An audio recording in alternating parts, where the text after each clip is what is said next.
చెల్లించుకుంటున్నాను.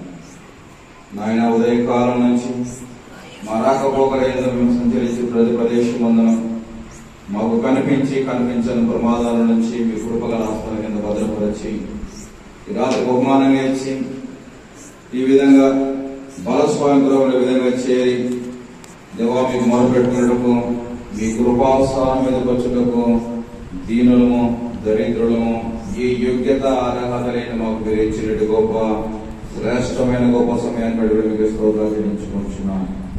మరి ఎక్కడ ఇద్దరు ముగ్గురు కూడి నా నామమున ప్రార్థన చేస్తారో వారి మధ్యలో నేను వాగ్దానం చేసిన గొప్ప దేవుడు మీకు స్తోత్రాలు చెల్లించుకుంటున్నాను. మరి ముఖ్యంగా నాయన శ్వేత విషయంలో మీరు చేసిన నన్ను మేలును బట్టి ఉపకారం బట్టి మీకు స్తోత్రాలు చెల్లించుకుంటున్నాను. భక్తుడు దావీదు అన్నాడు, నా ప్రాణమై యెహోవాను సన్నిధించుము, నా అంతరంగమున సమస్తమైన పరిశుద్ధ నామమును సన్నిధించుము, నా ప్రాణమై యెహోవాను సన్నిధించుము.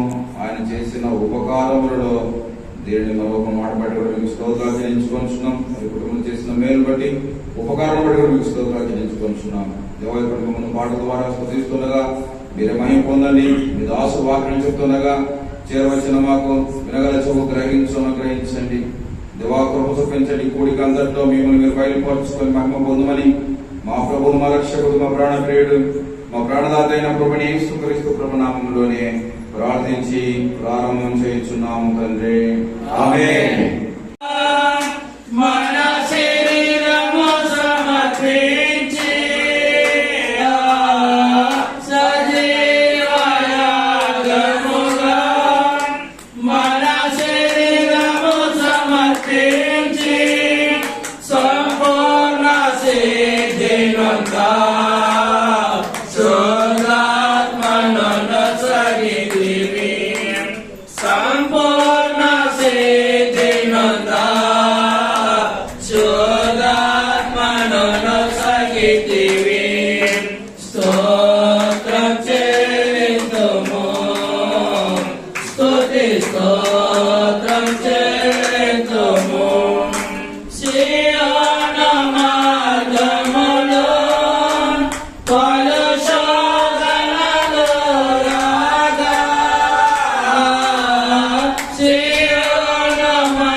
మీరు సంచరించే ప్రదేశాల్లో మీరు కృపాక్షేమాలు కాచి కాపాడుగా మీకు వేలాదిగా రాష్ట్రంలో తండ్రి ఇక నియమం గృహంలో ఈ విధంగా మీరు స్థుతించకు ఇచ్చిన శ్రేష్టమైన సమయాన్ని బట్టి నీకు వేలాదిగా స్తోత్రంలో తండ్రి ఇక్కడ కూడా వచ్చిన ప్రతి వారిని దీవించండి, ఆశీర్వదించమని అడుగుతున్నాను. అయ్యా అయ్యా నీ వాక్యమునైనా శ్రద్ధగా విని వారిలో మారు మనసు పాప క్షమాపణ దయచేసి దేవాన్ని ప్రభునందు విశ్వాసం ఉంచుటకు సహాయం దయచేయమని అడుగుతున్నాము తండ్రి. అయ్యా సహాయం దయచేయండి. శ్వేత విషయంలోనైనా మీరు అద్భుతాలు చేసిన దేవానికి స్తోత్రములైనా అయ్యా కృపచేతనైనా మీరు కాపాడే విధానం బట్టి నీకు స్తోత్రాలు తండ్రి. అయ్యా ఇప్పుడు నేను ఈ వాక్యాన్ని ధ్యానించుతుండగా దేవా ఆయనతో మీరుండి మాట్లాడి అమూల్యమైన నీ లేఖనాలు మాకు బయలుపరచమని మా ప్రభు మా రక్షకుడైన యేసు క్రీస్తు నామమున అడిగి ప్రార్థించుకుంటున్నాం తండ్రి. ఆమేన్. పరిశుద్ధ గ్రంథం నుండి 30 కీర్తన మొదటి 3 వచనాలు. కీర్తనలు 30 మొదటి 3 వచనాలు చదువుకుంటాం. యెహోవా యెహోవా నా శత్రువులను నా విషయమై సంతోషింపనీయక నా శత్రువుల విషయమై సంతోషింపనీయక నీవు నన్ను ఉద్ధరించి ఉన్నావు అందుకై నేను నిన్ను కొనియాడుచున్నాను యెహోవా నా దేవా నేను నీకు మొరపెట్టగా నన్ను స్వస్థపరిచితివి యెహోవా పాతాళములో నుండి నా ప్రాణమును లేవదీసితివి నేను గోతిలోనికి దిగకుండా నీవు నన్ను బ్రతికించితివి ఆయనను కీర్తించుడి ఆయన పరిశుద్ధమైన జ్ఞాపకార్థ నామమును బట్టి ఆయనను స్తుతించుడి ఆయన కోపమును క్షమాత్రముండును. చాలు సార్. నేను గోతిలో దిగకుండా నీవు నన్ను లేవనెత్తితివి, నేను నీకు మొరపెట్టగా నీవు నన్ను స్వస్థపరిచితివి. ఈ దేహము చాలా సున్నితమైనది. వర్షాకాలం ఎక్కువ వచ్చిందనుకో, ఏంది ఎప్పుడు వానేనా అంటాం. చలి అధికమైందనుకో, ఈటే తాతయ్య కొడుకు, ఏంది తాతయ్య ఎప్పుడు చలేనా అని అంటాం. ఒకవేళ ఎండలు అధికమైంది అనుకో, అబ్బా ఈ వేడికి మేము తట్టుకోలేము. ఒకప్పుడు చిన్నప్పుడు వర్షాకాలం వచ్చిందంటే చాలా మార్పు ఉండేది, చల్లదనం ఉండేది. ఇప్పుడు ఎలాగుందంటే వేసవిలో ఉన్నట్లుగానే కనపడతా ఉంది. కనుక ఈ దేహముకి ఎన్నో బలహీనతలు వస్తాయి. పౌలు గారు ఒకసారి ప్రభువుని అడిగాడు, నా బలహీనత నుండి తొలగించు ప్రభువా అని అడిగాడు. అయితే దేవుడు అన్నాడు, నీ బలహీనతల యందు నా కృప నీకు పరిపూర్ణమగును, నా కృప నీకు చాలును అని అన్నాడు. కనుక మానులు కూడా రోగాలు వస్తాయంట, మనుషులకే కాదు. ఒకప్పుడు మానులకు వస్తాయి అనేవాళ్ళం, కానీ సైంటిస్టులు కనిపెట్టారు మానులు కూడా కన్నీళ్లు పెట్టుకుంటాయని. కనుక శ్వేత విషయములో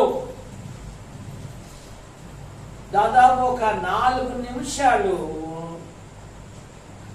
ఊపిరి కూడా పీల్చుకోలేదు. చేతికొచ్చిన యవనస్తుడు థామస్, ఆయన ప్రభు పిలుపు తీసుకున్నాడు. ఇంట్లో వాళ్ళంతా ఆందోళనతో ఉంటారు, కానీ కనికరము గల దేవుడు గోతిలోకి పోకుండా ఏం చేశాడు? ఆయన స్వస్థపరిచాడు, జీవమిచ్చాడు, ఆరోగ్యం ఇచ్చాడు, ఆయువునిచ్చాడు. అందుకని స్తుతి కూడిక, అనేక కుటుంబాలలో స్తుతి కూడికలు ఉండడం లేదు. స్తుతి కూడికలు లేని కుటుంబాలు దినదినము అభివృద్ధి చెందవు, గాని దినదినము దిగజారిపోతాయి. అందుకని పాత నిబంధనలో దేవుని స్తుతించుటలో రాజైన దావీదు ప్రథముడుగా కనపడతాడు. నూతన నిబంధనలో భక్త పౌలు గారు దేవుని స్తుతించుటలో ప్రథముడుగా కనపడతాడు. 103వ కీర్తనలో, నా ప్రాణమా యెహోవాను సన్నుతించుము, నా అంతరంగమున్న సమస్తమా ఆయన పరిశుద్ధ నామమును సన్నుతించుము. నా ప్రాణమా యెహోవాను సన్నుతించుము, ఆయన చేసిన ఉపకారములలో దేనిని. కానీ దినాలలో మానవుడు కాస్త కూడు, కాస్త గూడు, కాస్త గుడ్డ దొరికాడు కల్లే దేవుని మర్చిపోతూ ఉన్నాడు. హోషేయ గ్రంథం 13:6 తరువాత వారికి మేత దొరకగా వారు తిని తృప్తి పొంది గర్వించి దేవుని మరచిరి. దేవుని మర్చిపోతున్నారు. దేవుని మర్చిపోవాని జీవితములో మేలులు కలగవు గాని ఆధ్యాత్మికంగా అభివృద్ధి చెందరు. అందుకనే పౌలు గారు అన్నారు, ప్రతి విషయమునందు కృతజ్ఞతాస్తుతులు చెల్లించుడి, మీ విషయములో దేవుని చిత్తం. యోబు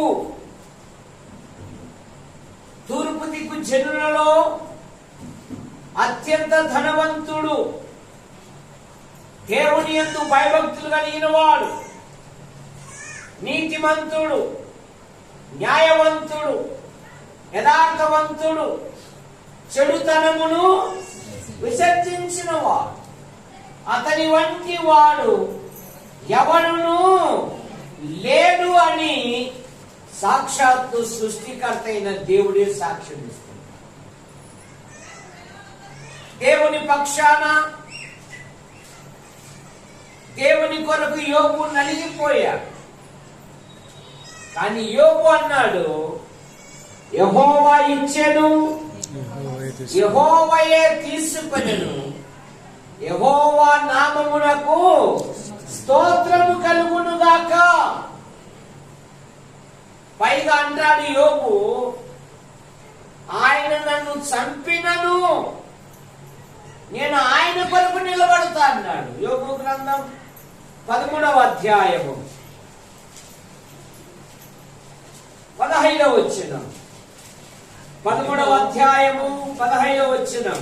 ఇదిగో ఆయన నన్ను చంపినను నేను ఆయన కొరకు కనిపెట్టుచున్నాను. అంటే నా జీవితంలో ఎన్ని శ్రమలు వచ్చినా, ఎన్ని బాధలు వచ్చినా, ఎన్ని ఇరుకులు వచ్చినా, ఎన్ని అపవాదాలు వచ్చినా, ఎన్ని అపనిందలు వచ్చినను,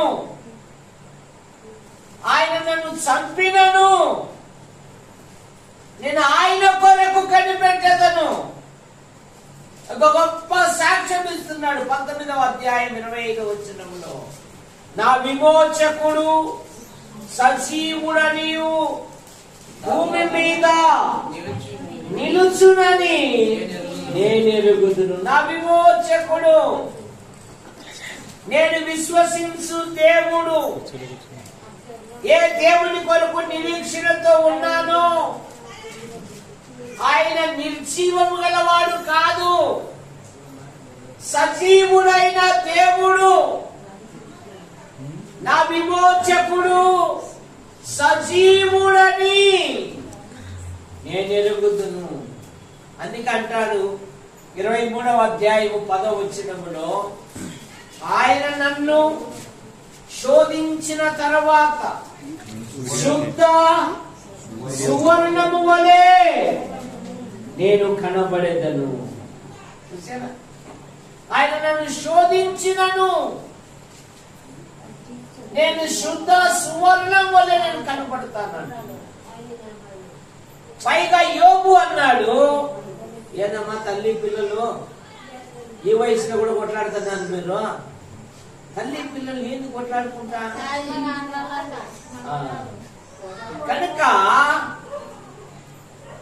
యోబు అంటున్నాడు, నా విమోచకుడు సజీవుడు.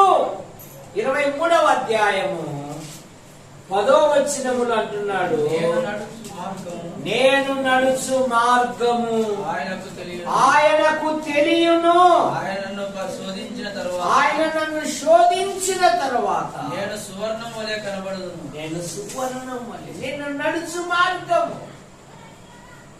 ఆయనకు తెలియను. అందుకే 119వ కీర్తనలో భక్తుడు అన్నాడు, నా పడక నా నడక, నా నోటికి మాట రాకమునిపే నీవెరిగి ఉన్నావు. అందుకని యోబు ఎప్పుడైతే దేవుని స్తుతించాడో 42వ అధ్యాయము 12వ వచనంలో మొదట ఆశీర్వదించిన దానికంటే మరి అధికముగా ఆశీర్వదించెను. కారణమేమి? మనం అన్ని బాగుంటే హల్లెలూయా స్తుతి మహిమ ఎల్లప్పుడూ దేవునికి ఇచ్చెదము.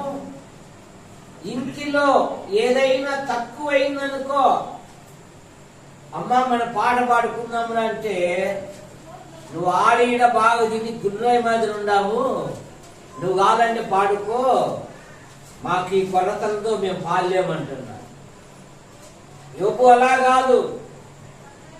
యెహోవా ఇచ్చెను, యెహోవాయే తీసుకొనెను. యెహోవా నామమునకు స్తోత్రం. నీ ఆధ్యాత్మిక జీవితములో మొదటి పేతురు పత్రిక 1వ అధ్యాయము 7వ వచనములో నశించిపోవు సువర్ణము అగ్ని పరీక్ష వలన శుద్ధపరచబడును కదా, దానికంటే అమూల్యమైన, దేనికంటే భూమి మీద ఉన్న బంగారము కంటే నీ విశ్వాసము అమూల్యమైనది. ఈ శోధనల చేత పరీక్షకు నిలిచినదైతే యేసుక్రీస్తు ప్రత్యక్షమైనప్పుడు మీకు మెప్పు, మహిమ, ఘనత కలుగుటకు కారణము. ఈ శోధనల చేత పరీక్షకు అన్ని మాకే కష్టాలు, అన్ని మాకే శోధనలు, అన్ని మాకే బాధలు. ఆ పక్కింటి వాళ్ళు చూడు, ప్రార్థనకు రారు, బైబిల్ చదవరు, ఆదివారం ప్రార్థనకు అసలే రారు. వాళ్ళు ఎంత బాగుండాలో చూడు. మేము ప్రతి ప్రార్థనకు పోతాం, మాకు తప్పలే అని అంటున్నారు. ఆ శ్రమలలో నీ దేవుడు నిన్ను ఉన్నతమైన స్థానంలో ఉంచుతాడు. కనుక యోబు దేవుని స్తుతించుట వలన రెండింతలధికముగా ఆశీర్వాదం పొందాడు. యెషయా గ్రంథం 38వ అధ్యాయము 15వ వచనము, 38:15. నేనేమందును, లేకుంటే 1 నుండి 5 వరకు, ఆ దినములలో హిజ్కియా మరణకరమైన రోగము కలగగా ప్రవక్తయు ఆమోజ్ రాజు కుమారుడైన యెషయా అతని యొద్ద వచ్చి, నీవు మరణమవుతున్నావు, బ్రతుకవు గనుక నీవు నీ ఇల్లు చక్కబెట్టుకున్నాను. మాట చదవండి. ఈ దినమున నేను సజీవుడనై ఉన్నాను, నేను నిన్ను స్తుతించుచున్నాను. సజీవులే కదా నిన్ను స్తుతించేది. ఈ దినమున నేను సజీవుడనై ఉన్నాను. రామాజీ శ్వేత, ఈ దినమున నేను సజీవురాలును. దోర్క పేద సామలకు గొప్ప సేవ చేసింది. పేతురు గారు ఆ మధ్యలోనే ఉన్నారు, సువార్త చేస్తూ కబురు పంపారు. అయ్యా, ఒక శిష్యురాలు, ఆమె పేద సాధనకు ఎంతో సాయం చేసింది. ఆమె చేతి పనులు, ఆమె చేతి కుట్టి పనులు చూపిస్తూ ఉన్నారు. పేతురు గారు ప్రార్థన చేసి సజీవురాలుగా ఆమెను అప్పగించి వెళ్ళాడు. నీ పనులే నిన్ను పొగుడుతాయి, నీ మాటలే నిన్ను ఉన్నతమైన స్థానంలో ఉంచుతాయి, నీ మాటలే నిన్ను అట్టడుగున కిందికి తీసుకొని వస్తాయి. అందుకని యేసు ప్రభువారు అన్నారు, మాటల విషయంలో జాగ్రత్తగా ఉండాలి. హిజ్కియా దేవుని యందు భయభక్తులు కలిగిన వాడు, చక్కగా రాజ్యం చేసిన వాడు. పాలించిన వాడు. రాజుకైనా సామాన్యునికైనా మరణము తప్పదు. ఇదిగో ప్రవక్త చేత ఆయన కబురు పంపాడు, నీ ఇల్లు చక్కబెట్టుకో అన్నప్పుడు హిజ్కియా రుబాబు చేయలేదు. ఏమయ్యా, అప్పుడే నా మరణాన్ని కోరుకుంటావా? నీకు భూమి మీద ఏమేం పనులు చేశానో నీకు తెలియదా? నీ నామం కొరకు, నీ సేవ కొరకు ఎన్నెన్నో త్యాగాలు చేశాను నాకు తెలియదా అని మానవుడు రుబాబు చేస్తారు. కానీ రాజుగారు 2 రాజుల గ్రంథం 20వ అధ్యాయము మొదటి 5 వచనాలను చూస్తే అతను గోడ తట్టు తన ముఖము తిరుపుకొని ఈ విధంగా ప్రార్థన చేస్తున్నాడు. యెహోవా, నీ సన్నిధిలో నేనెట్లు ప్రవర్తించి తినో, నీ నామమును బట్టి ఎట్లు జరిగించి తినో, కృపతో జ్ఞాపకము చేసుకొనుమని కన్నీళ్లు విడువగా యెషయా భక్తుడు కబురు చెప్పి వెళ్ళిపోతున్నాడు. అంతఃపురం మధ్యలో ఉన్నాడు. దేవుని వాక్కు మరలా ప్రత్యక్షమై, యెషయా ఎక్కడున్నావు? అయ్యా, నడిమిశాలలో ఉన్నానయ్యా, రిటర్న్ బ్యాక్. నువ్వు మరణ వార్తను పంపావు కదా, ఇప్పుడు అతనికి శుభవాక్కు పంపు. 2వ రాజుల గ్రంథం 20వ అధ్యాయము మొదటి నుండి చదవండి. ఆ దినములలో హిజ్కియాకు మరణకరమైన రోగము కలగగా ఆమోజు కుమారుడును ప్రవక్తుడైన యెషయా తన దగ్గరకు వచ్చి, నువ్వు మరణమవుచున్నావు, బ్రతకకొనక నీవు నీళ్లు చక్కబెట్టుకుని యెహోవా సెలవుచున్నాడని చెప్పగా అతడు తన ముఖం గోడ తట్టు తిరుపుకొని, యెహోవా యథార్థవంతుడై 5వ వచనము ఏమంటున్నాడు? తిరిగి నా ప్రజలకు అధిపతి అయిన హిజ్కియా వద్దకు పోయి చివరి భాగంలో, నీవు కన్నీళ్లు విడుచుట చూసి తిని నీ ప్రార్థన అంగీకరించి ఉన్నాను, నేను నిన్ను బాగు చేసి ఉన్నాను. 3వ దినం యెహోవా మందిరమునకు ఎక్కిపోవుదు, ఇంకా 15 సంవత్సరముల ఆయుష్ నీకు ఇచ్చేదను. మరియు నా నిమిత్తము నా సేవకుడు దావీదు నిమిత్తము నీ పట్టణం నేను కాపాడచ్చు, నిన్ను నీ పట్టణం అశ్వత్థుల నుండి పడకుండా నేను విడిపించేదను. ఒక్క కన్నీటి బొట్టు గార్చాడు. దినాలలో ఎంతమంది కన్నీళ్లు పెట్టి మరి పిల్లల కొరకు ప్రార్థన చేస్తున్నారు, మారని భర్త కొరకు, మారని భార్య కొరకు, ఎదుగొచ్చిన కుమారుల కొరకు. యేసు ప్రభువారు ఆ శిలోమాను మోస్తున్నప్పుడు ఆ యెరూషలేము తల్లులు కన్నీళ్లు పెట్టుకుంటే రక్షకుడు ఏమన్నాడు? అమ్మా, ఇది నేను చేయవలసిన మార్గం అమ్మా, పని చేయండి, మీకోసము, మీ కుటుంబ సభ్యుల కొరకు. అంటే ఇంకా బాగుంటుంది. అందులో భర్త వస్తాడు, నమ్మని వాళ్ళు కూడా వస్తారు కదా. మీ కుటుంబ సభ్యుల కొరకు మీరు కన్నీళ్లు కార్చుడి. ఒక భక్తుడు 2 స్నేహితుల కొరకు ప్రార్థన చేశాడంట, జార్జి ముల్లర్. రక్షణ ఆయన చనిపోయే ముందు ఒకడు నమ్ముతాడంట, ఆయన చనిపోయినాక ఒకడు నమ్ముతాడంట. వారిద్దరి కొరకు 35 సంవత్సరాలు ప్రార్థన చేశాడంట. ఈ ముల్లరుగాడు ఆ మధ్య ఆ దినాలలో ఆ క్లబ్బులకు, ఆ పబ్బులకు అయితే ఈ వాక్యం చెప్తాడు. లేదురా, నా జీవితాన్ని మార్చినారు రా ప్రభు, నాకు తెలిసినది ఇట్లా అని ఎంత ఎగతాళి చేసినాను. ఆయన ప్రార్థన చేశాడు. ప్రార్థన ఫలితంగా 2 ప్రభులేకి వచ్చారు. కనుక నీ కుటుంబ రక్షణ కొరకు విలాప వాక్యాలు 2:18 అదే కదా. నీ పసిపిల్లల ప్రాణము కొరకు నీ చేతులు ఆయన తట్టు ఎత్తును. సజీవులు సజీవులే కదా నిన్ను స్తుతించేది. ఈ దినమున నేను సజీవుడనై నిన్ను స్తుతిస్తున్నాను. హిజ్కియా దేవునికి కృతజ్ఞతాస్తుతులు చెల్లిస్తున్నాడు. ఎందుకు? ఒక కన్నీటి కొట్టు ద్వారా ఎన్ని ఆశీర్వాదాలు పొందాడంట? 1 నీవు కన్నీళ్లు విడుచుట చూశాను. 2, నేను నిన్ను బాగు చేస్తాను. 3, ఇంకా నీకు 15 సంవత్సరములు ఆయుష్నిస్తాను.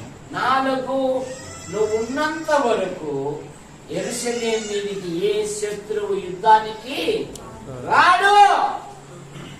ఒక చిన్న కన్నీటి బొట్టు. మాకంత అవసరం ఏముంది? ఆ గంధం దేవదానం ఏడ్చేదేదో నువ్వేడ్సు, భయమంతా ఏడ్చాల్సిన పని లేదంటున్నారు ఈ దినాలలో. కానీ వేదన తీసుకొస్తున్నారు పిల్లలు, కుటుంబానికి దుఃఖం చేస్తున్నారు పిల్లలు, కుటుంబానికి వేదన తీసుకొస్తున్నారు పిల్లలు. అప్పుడప్పుడు చెప్పేవాడిని కదా, కాలేజీకి పంపారంట వాడిని. కాలేజీ మధ్యలో సెలవులు వచ్చాయి కదా, అమ్మాయిని పట్టుకొని వచ్చాడు. ఏమిదంటే, డాడీ మన కోన వాటర్ ఫాల్ చూస్తారంట, అందుకని తెచ్చాను డాడీ అన్నాడు. తులసా సెలవులు అయిపోయినాయి కదా, అప్పుడు వచ్చేసి తర్వాత ఆఖరి సెలవులు వచ్చినాయి, ఇద్దరు పెట్టెలు తీసుకొని వచ్చారు. ఏమిరా అంటే, నేను మనసు పడ్డాను డాడీ, నీకు ఇష్టమైతే పెళ్లి చేయి, నీకు ఇష్టం కాకపోతే నీకు ఎదురుగానే అద్దె ఇంట్లో ఉంటాను నమ్సుడు అన్నారు. ఏం చేస్తాడు? మధ్యరాత్రి పెళ్లి చేసేసాడు, ఎవరు పిలుపుకోకుండానే. కారణమేమి? వాళ్ళని స్వేచ్ఛగా వదులుటను బట్టియే కదా. తల్లి ఎట్లాడుతో బిడ్డ కూడా, తండ్రి ఎట్లాడుతో కుమారుడు కూడా. జాగ్రత్త, మన సౌఖ్యాలు అయిపోయినాయి. మన పిల్లల కొరకు మన చేతులు దేవుని తట్టెత్తితే వారి జీవితాలలో దేవుడు గొప్ప కార్యాలు జరిగిస్తాడు. సమూయేలు వాళ్ళమ్మ దేవుని సన్నిధిని వదిలిపెట్టి వెళ్ళిపోయింది. సౌలు పనివాడు సాక్ష్యం ఇస్తున్నాడు. ఈ పట్టణములో ఒక దైవజనుడున్నాడు, అతడు బహు గణుడు, అతడు చెప్పు మాటలలో ఏమీయూ తప్పిపోలేదు.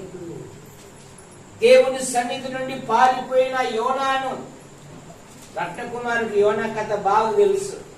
యోనా ఇప్పుడు ఏమన్నాడు చెప్పు? యోనాను తెలుసా తెలియదా? ఇట్లా అడిగితే నేను మళ్ళా రాను చూడు అంటున్నాడు ఆయన. యోనా ఇప్పుడు ఏమన్నాడు? నిద్రపోతా దేవునికి ఎవరైనా అసలు నీ వృత్తి ఏమంటే అప్పుడు బడాయి చెప్తున్నాడు. ఏదనుకుంటున్నా నా వృత్తి? ఆకాశములకు భూమికి సృష్టికర్త అయిన యెహోవా. యోబుని గురించి దేవుడు ఏమన్నాడు? నా సేవకుడు అటువంటి వాడు కాడు, నా సేవకుని వంటి వాడు భూమి మీద ఎవడు లేడు. దేవుని సన్నిధిని విడిచి పారిపోయిన యోన అబాస్పాలయ్యాడు. దేవుని సన్నిధిలో ఉండి ఎదిగిన సమూయేలు దైవజనుడయ్యాడు. ఆ 4 గోడల మధ్య ఏముంది? వచ్చేది 4 కదా, ఆ 4 దిక్కులు. అందుకే వాళ్ళని చూసి నాకు రాబుద్ది కాదు. నువ్వు వారిని చూసి రావాల్సిందేది, ప్రభువును చూసి రావాలి. ఆ 4 ప్రాణం పెట్టినది యేసు ప్రభ. చెప్పు రత్నకుమార్, యేసు ప్రభు ప్రాణం పెట్టాడా? 4 ప్రాణం పెట్టారా?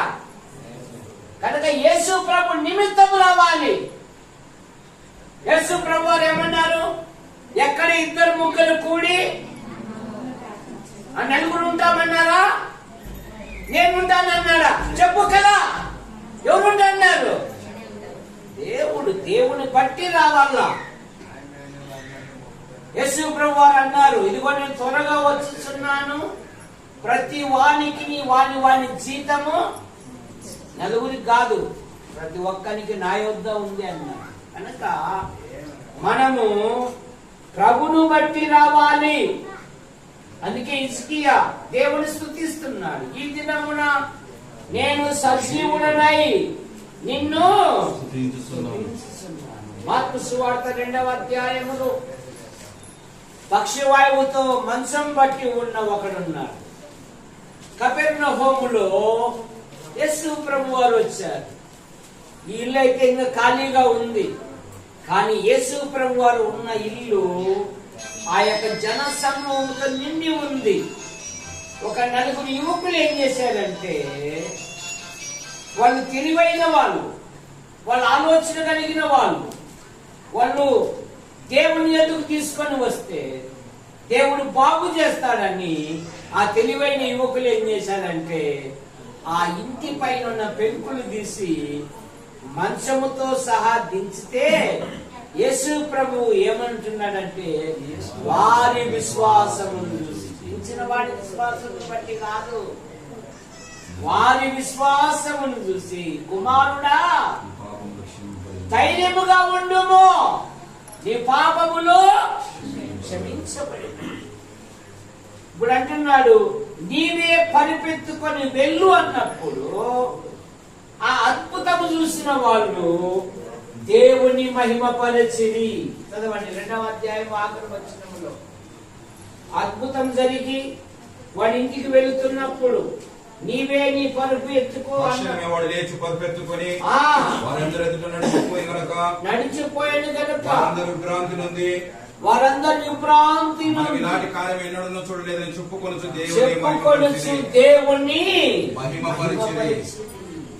దేవునికి కృతజ్ఞతాస్తుతులు. ఎందుకంటే యేసు ప్రభు వారు అన్నారు, నాకు భూమి మీదను పరలోకం మీదను సర్వాధికారం ఇవ్వబడి.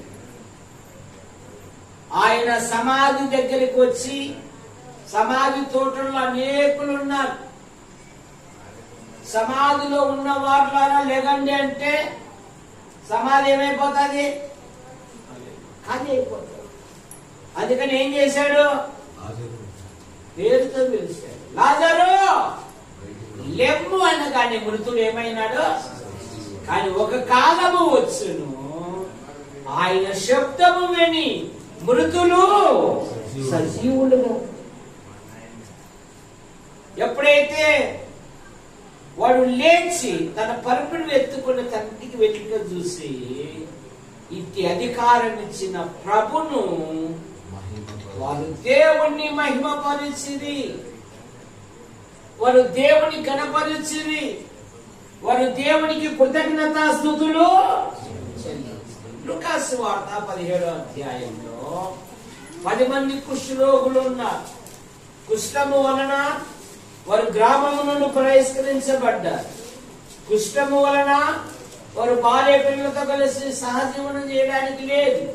కుష్ఠము వలన వారు వెలుపల ఉన్నారు. యేసు వారి రాకను చూసి 10 మంది ఏక శబ్దముతో, అయ్యా మమ్మల్ని బాగు చేయవా అన్నప్పుడు రక్షకుడు అన్నాడు, మీరు దేవాలయంలో కనపరుచుకుని అన్నప్పుడు వారు మార్గంలోనే వెళుతుండగా 10 మంది ఏమయ్యారు? శుద్ధులయ్యారు. మరి ఎంతమంది దేవుని స్తుతించారు? ఎంతమంది దేవుని స్తుతించారు? వారిలో ఒకరికి స్వస్థత కలుగుట చూసి గొప్ప శబ్దంతో వాడు పరిగెత్తుకొని వచ్చి యేసు పాదముల మీద పడి ఆయనకు కృతజ్ఞతాస్తుతులు చెల్లించెను. వాడు సమరయుడు. ఇక 9 మంది ఆత్రంగా వెళ్ళిపోయారు. ఇక భార్య పిల్లలతో, స్నేహితులతో, ఫ్రెండ్స్ తో, బంధుమిత్రులతో కలవక ఛానల్ అయిపోయింది. వాడితో కలిసి ఆనందించుటకు వెళ్ళారు. రక్షకుడు అడుగుతున్నారు, ఆ 9 ఆ 9 నువ్వు ఉన్నావేమో ఒకసారి జ్ఞాపకం చేసుకో. దేవుడి నీ జీవితంలో చేసిన మేళ్లను బట్టి. ఇదిగో తప్పైన కుమారుడు తండ్రి ఇంటికి వచ్చినప్పుడు తండ్రి ఏమంటున్నాడు? ఇరుగు పొరుగు వారిని పిలిచి, ఈ నా సంతోషంలో మీరు ఇది కృతజ్ఞత కూడికలు లేవు, స్తుతి కూడికలు లేవు. ఓయమ్మా ఓయమ్మా అంతమంది వచ్చి తినిపోయారు, పోపులను కడగలేక నా వల్ల కాలే, అందుకని అంతా డిస్పోజబుల్ పెట్టేసి ఏంటో అంటున్నారు. ఏంట ఒకవేళ డిస్పోజబుల్ అని దేవుడు అనుకుంటే మనం ఈ లోకంలో ఉండేవాళ్ళం. జైలర్ అధికారి గాయాలు కలిగి వారిని ఇంట్లో చేర్చుకొని వారితో కలిసి సంతోషించారు. క్రైస్తవ కుటుంబములో కృతజ్ఞత అనేది పెళ్లి ఉబ్బుకొని ఉండాలి ఎప్పటికీ. కీర్తనలో ఒక మాట ఉంది, నీతిమంతుల గుడారములలో రక్షణ కూర్చిన సునాదము. యోహాను సువార్త 5వ అధ్యాయములో 38 ఏళ్ల నుండి వాడు ఆ మంటపం దగ్గర పడి ఉన్నాడంట. యేసు ప్రభు 30 సంవత్సరాలకే సేవకు వచ్చాడు. వీడు యేసు ప్రభు కంటే సీనియర్. వాడు దోగాడుతూ వచ్చినా ఎప్పుడోసారి స్వస్థత.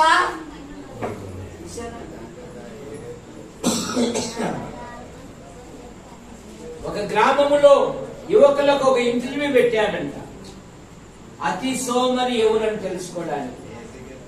ముగ్గురిని పిలుచుకొచ్చి పెట్టారంట ఒక క్లాస్ రూమ్ లో. అబ్బాయి, ఈ బాక్స్ లో 1000 రూపాయల కట్టు ఉంది, ఎవరైతే పరిగెత్తుకుని తీసుకుంటారో వాళ్ళకే ఆ బహుమానం అన్నారు. ఒకడేమో ఆత్రంగా పరిగెత్తాడు, ఒకడేమో పరిగెత్తి నడిచాడు. ఒకడు ఉరివేలగలే. ఏరా బహుమతి తీసుకోవాలని కోరిక లేదా అంటే, కోరిక ఉంది కానీ లెగడానికి బరువు అవుతుంది అన్నాడంట. ఒరే వీడే అతి పెద్ద సోమరి అన్నారు. వీడే అతి పెద్ద. నీ ఆధ్యాత్మిక జీవితంలో వాడు దోక్కుండు పోయినప్పుడు ఎప్పుడో స్వస్థపరచబడేవాడు.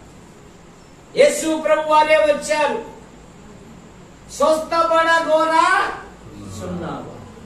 అయ్యా నాకెవరును, నేనేనయ్యా నీ సహాయం. యేసు క్రీస్తు నామములో లేచి నడుము అన్నప్పుడు వాడు లేచి నడిచాడు. వాడిని మరలా కనుక్కున్నాడు దేవాలయములో. ఒక కఠినమైన మాట హెచ్చరికిస్తున్నాడు, ఇదిగో స్వస్థపడా ఇవి మరి ఎక్కువ కీడు నీకు కలగకుండా పాపము హెచ్చరించాడు రక్షకుడే. ఇక 7వ మాట, భక్త పౌలుగా 1 తిమోతి పత్రిక 1వ అధ్యాయము 11-12 వచనాలలో, నేను పూర్వము దూషకులను, హింసకులను, హానికరులను తన పరిచర్యకు నియమించి నన్ను నమ్మకమైన వాడిగా ఎంచినందుకు నన్ను బలపరచిన ప్రభు అయిన యేసు క్రీస్తుకు నేను కృతజ్ఞుడనై ఉన్నాను. నా ఆధ్యాత్మిక జీవితములో పాపులలో ప్రధానులను, పూర్వము దూషకులను, హింసకులను, హానికరులను సమస్త మానవాళి కొరకై, సమస్త ప్రజల రక్షణ కొరకై ఆయన ఈ లోకానికి వచ్చాడు. సర్వలోక ప్రజల పాప నివారణ కొరకై ఆయన శిలువలో బలియాగమయ్యాడు. ఎందుకు బలియాగమయ్యాడు? రక్తము చిందింపకుండా, పాపములకు క్షమాపణ లేదు గనుక మానవుడు పాప నివారణ కొరకై జంతువులను, పక్షులను బలిగా అర్పించుచున్నాడు. జంతువుల యొక్క రక్తము, పక్షుల యొక్క రక్తము పాపములను తీసివేయన అసాధ్యము కనుక లోక పాపం మోసుకొని పోవు దేవుని గొర్రె పిల్లగా మన పాపముల కొరకు, మన దోషముల కొరకు, మన అపరాధముల నిమిత్తమై ఆయన శిలువలో బలియాగమయ్యాడు. ఆయన యందు విశ్వాసముంచు వాడెవడో ఆయన నామ మూలముగా వానికి పాప క్షమాపణ దొరుకును. యేసుక్రీస్తు వారు అన్నారు, నా మాట విని నన్ను పంపిన వాని యందు విశ్వాసముంచు ప్రతివాడు నిత్య జీవము గలవాడు. వాడు మరణములో నుండి తీర్పులోనికి రాక జీవములోనికి దాటి ఉన్నారు. ఇప్పుడు క్రీస్తునందున్న వానికి ఏ శిక్ష విధియు లేదు. అయ్యలారా, రక్షణ పొందుటకు నేనేమి చేయవలెను? ప్రభు అయిన యేసు క్రీస్తునందు విశ్వాసముంచుము, అప్పుడు నీవును నీ ఇంటి వారు రక్షణ పొందుదురు. ఏ నామం వలన మనం రక్షణ పొందలేము గాని ఈ నామం వలనే మనం రక్షణ పొందవలేము. తను ఎందరైతే అంగీకరింతురు అనగా ఆయన నామమందు విశ్వాసం ఉంచు వాడెవడో దేవుని పిల్లలవుటకు అధికారం ఆయనకు అనుగ్రహించాను. కనుక నేను పూర్వము స్టెఫెను అనే యవనస్తుని నిర్దాక్షిణ్యంగా రాళ్లతో కొట్టి చంపుటకు అనుమతించాను. అతని వస్త్రాలకు నేను కావలిగా. పూర్వము నేను దూషకుడను, హింసకుడను, హానికరుడను, దేవుని సంఘమును పాడు చేసిన వాడు. కానీ ఆయన తన పరిచర్యకు నియమించాడు. ఆయన నన్ను నమ్మకమైన వాడిగా ఎంచాడు. నన్ను బలపరచిన ప్రభువైన యేసుక్రీస్తుకు నేను కృతజ్ఞుడను. నా ప్రభువైన యేసుక్రీస్తు నేను కృతజ్ఞుడను. ఇదిగో నా పాపముల కొరకు, నా దోషములకు ఆయన చనిపోయి లేచి. ఈ 30 కీర్తన మొదటి 3 వచనాలు నేను ప్రార్థించగా నువ్వు నన్ను స్వస్థపరచు. హిజ్కియా, ఈ దినమున నేను సజీవుడనై ఉన్నాను. సజీవులు సజీవులే కదా నిన్ను స్తుతించు. పక్షపాతంతో ఉన్నవాడు లేచి తన పరుపెత్తుకొని వెళ్ళగా అది చూసిన జనులు దేవుని మహిమ. 10 మంది కుష్ఠరోగులలో ఒకడు పరిగెత్తుకొని వచ్చి ఆయన పాదముల మీద పడి ఆయనకు కృతజ్ఞతాస్తుతులు చెల్లించాడు. ఇదిగో యోహాను సువార్త 5వ అధ్యాయములో మండపం దగ్గర ఉన్నవాడు తన పరుపు తను ఎత్తుకొని నడవగా ఇదిగో దేవుణ్ణి స్తుతించాడు. ఇదిగో పౌలు గారు అంటున్నారు, నేను ఆయనకు నమ్మకంగా ఉన్నాను. హిజ్కియా జీవితములో, తన ఆధ్యాత్మిక జీవితములో దేవుడు అద్భుతమైన విజయం ఇచ్చగా అతడు దేవునికి కృతజ్ఞతాస్తుతులు. కనుక మన ఆధ్యాత్మిక జీవితంలో దేవుడు చేసిన ప్రతి మేలును బట్టి మనం ప్రభును స్తుతించాలి. ప్రార్థన చేసుకుందాం. మొదట దొరైశ్వరం చేస్తాడు, తర్వాత నేను చేస్తాను. శ్వేతకి ఇచ్చిన ఆరోగ్యాన్ని బట్టి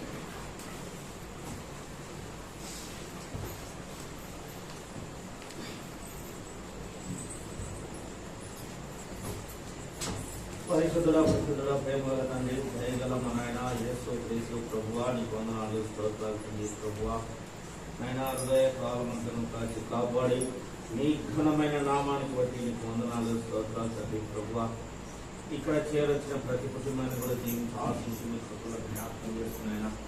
అయినా ప్రభువా శ్రేయాన్ని బట్టి నీకు స్తోత్రాలు తండ్రి. ప్రభువా గత దినంలో నాయన ప్రభువా బలహీనమైన అయినా ప్రభువా బిడ్డను ముత్యావు సంపూర్ణమైన ఆరోగ్యం ఇచ్చిన విధానం బట్టి నీకు వందనాలు.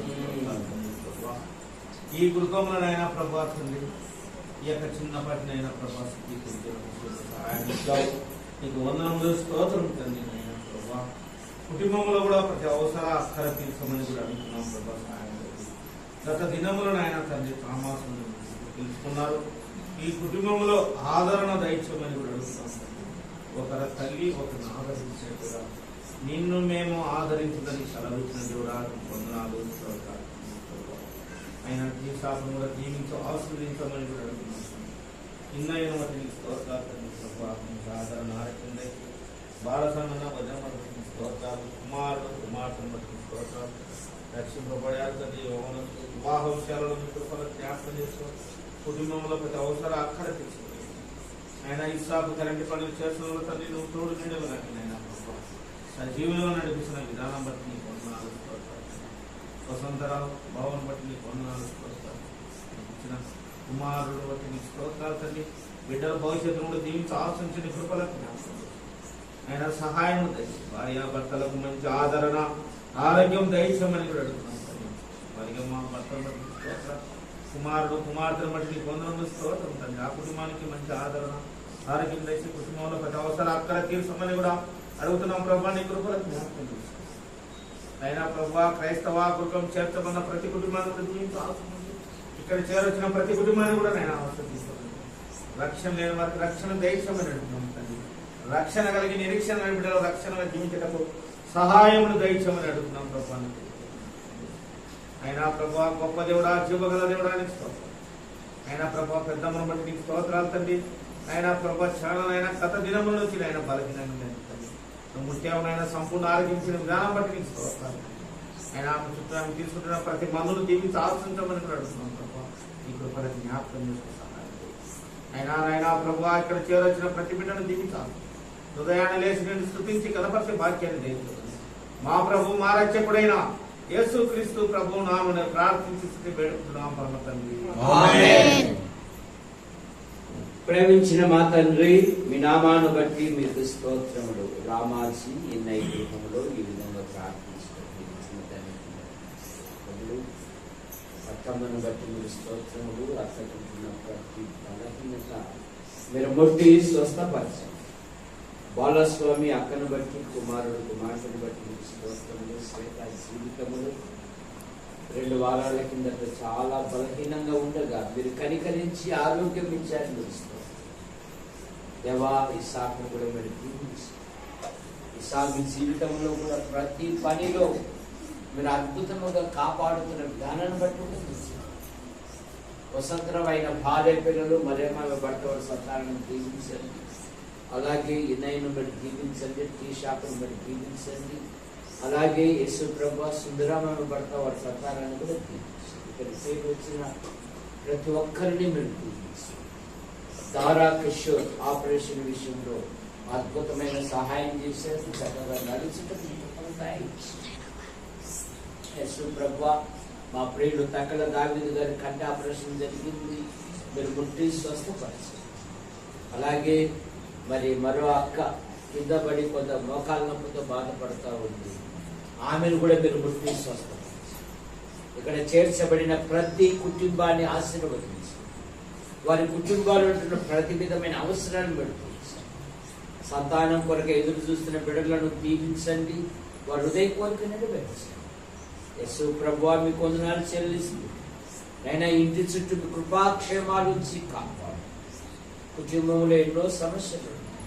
ప్రతి అక్కర తీర్చి అన్ని విషయాలలో మహిమ పొందండి. మా కొరకు ప్రార్థిస్తూ, మా అవసరాలు తీరుస్తూ, మమ్మల్ని ప్రేమిస్తూ ప్రోత్సహిస్తున్న ప్రతి ఒక్కరిని దీవించండి. యేసు ప్రభు నామములో ప్రార్థిస్తున్నాం తండ్రి. ఆమేన్. అందరికి వందనాలు.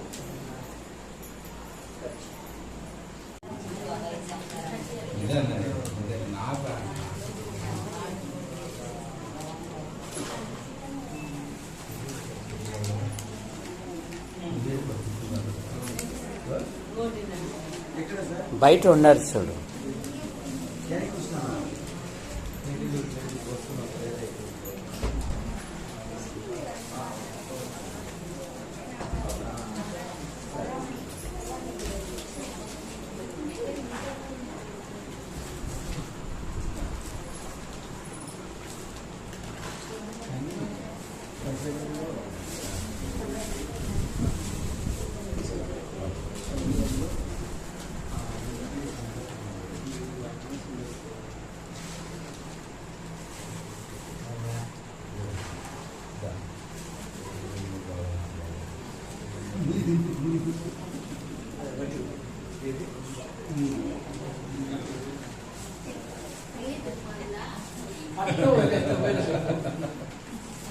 అందుకే 4